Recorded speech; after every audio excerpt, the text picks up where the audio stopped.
Делюсь своим любимым рецептом домашних пирожков с мясом, который готовлю уже много лет. Посмотрите, какие они мягкие, воздушное тесто. Тесто, кстати, универсальное, дрожжевое, очень удачное, быстрое, без заморочек, без опары. В общем, все быстренько, раз-раз и готово. Пирожки очень мягкие, воздушные. Я расскажу вам все маленькие секретики свои, чтобы они у вас получились с первого раза. Уверена, по этому рецепту вы будете печь пирожки еще много-много раз. И начинка может быть всегда разной.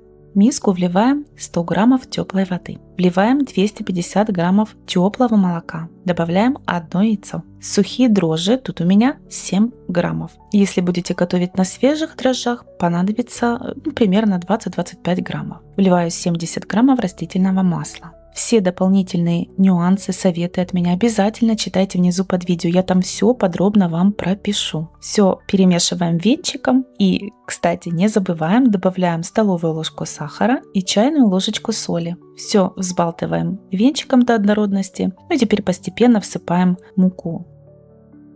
Сначала перемешиваем ложкой, а когда тесто начинает собираться, смазываем руки растительным маслом и продолжаем вымешивать прямо в миске. Очень важно не забить тесто мукой. Оно должно остаться мягким, живым, немножко липковатым. Вот так примерно. Не пугайтесь, именно из такого теста получаются самые пуховые пирожки. Всего у меня ушло примерно 630 может быть 650 граммов муки. Но вы обязательно смотрите по своему тесту, потому что мука у всех разная.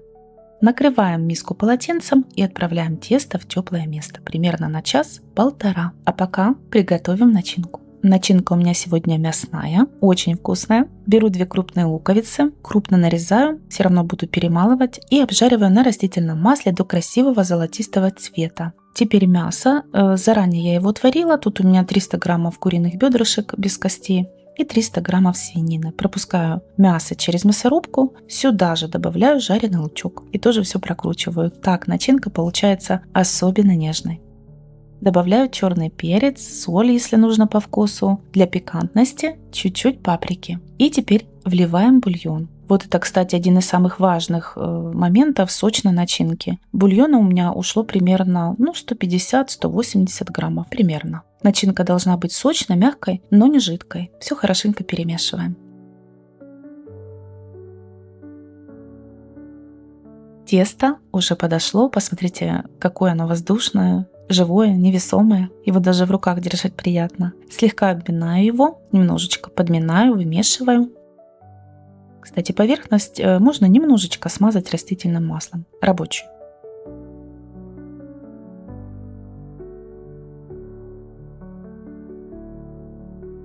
Делим тесто на 2 части, вот таким образом. И теперь на 16 примерно частей.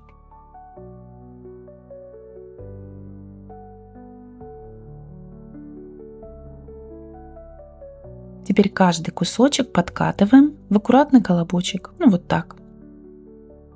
Теперь накрываем их полотенцем и оставляем еще минут на 15. Это очень хороший такой лайфхак, секретик. После отдыха тесто становится невероятно податливым, мягким, лепится, просто песня. И не липнет к рукам. Теперь просто вот так ручками разминаю колобочек в лепешку. Тесто настолько нежное, что ни мука, ни масло уже не нужны. Выкладываем начинку и хорошо защипываем пирожок. Вот прям хорошо. Вот так вот.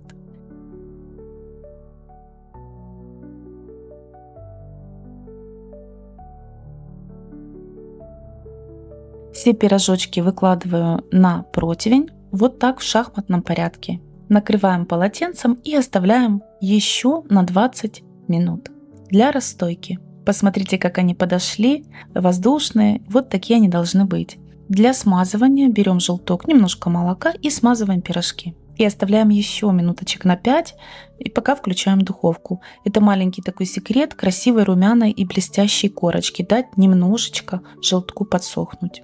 Отправляем пирожки в разогретую до 180 градусов духовку примерно на 25-30 минут. Ориентируйтесь по своей духовке. Выпекаю на среднем уровне. И теперь самый уютный момент. Горячие пирожки сразу смазываю растопленным сливочным маслом и накрываю полотенцем.